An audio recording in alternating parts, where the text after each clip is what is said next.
चीज़ ॾींदो आहे ख़ुदा हर चीज़ ॾींदो आहे ख़ुदा हर चीज़ ॾींदो आहे ख़ुदा हर चीज़ ॾींदो आहे मिठे अल्लाह जे दर खां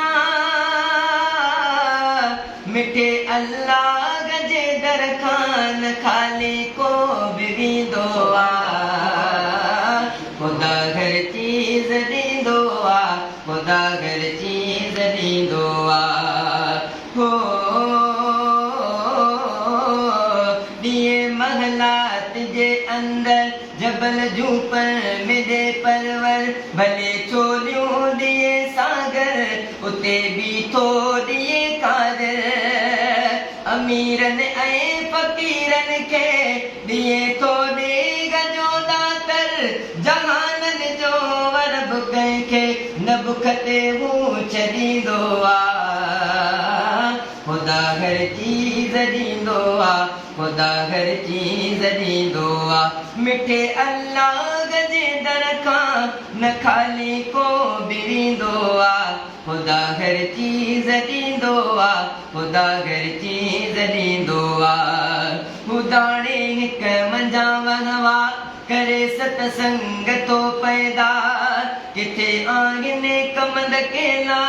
किथे हिन कणिक जा बूटा कॾहिं सारियूं जुअर बाजरी बि कंदो पैदा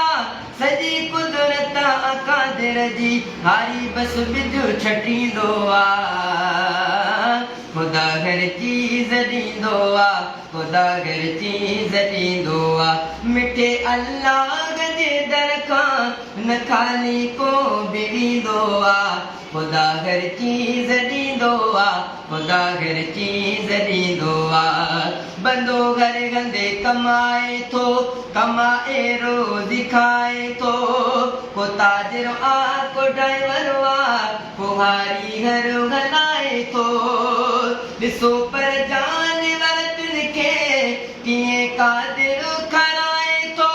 पखी परंदे संदो बि पेट परवर ई भरींदो आहे ख़ुदा हर चीज़ ॾींदो आहे ख़ुदा हर चीज़ ॾींदो आहे मिठे अल्लाह जे दर खां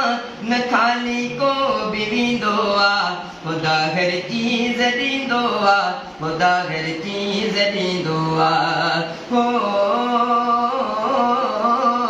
जिथे आहियूं उते आहे ख़ुदा कंहिंखां परे नाहे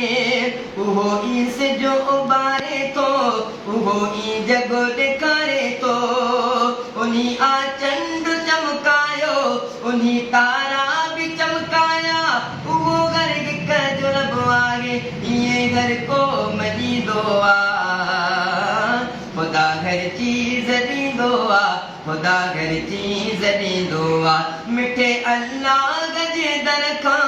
न ख़ाली को बि वेंदो आहे ख़ुदा हर चीज़ ॾींदो आहे ख़ुदा हर चीज़ ॾींदो आहे हू ॾींदो घर जूं आराणियूं ऐं ॾींदो आहे पुट न्याणियो नबियनि खे बि ॾींदो आहे वलियनि खे बि ॾींदो आहे अदा शहज़ाद मीराणी दुनिया उन दर सवालिया अदा शहज़ाद मीराणी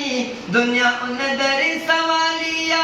ॿुधे सॼणा पियो सभ जा तॾहिं हर को सॾींदो आहे ख़ुदा हर चीज़ ॾींदो आहे ख़ुदा हर चीज़ ॾींदो आहे मिठे अल्लाह जे दर खां न ख़ाली को बि वेंदो आहे ख़ुदा हर चीज़ ॾींदो आहे ख़ुदा हर चीज़ ॾींदो आहे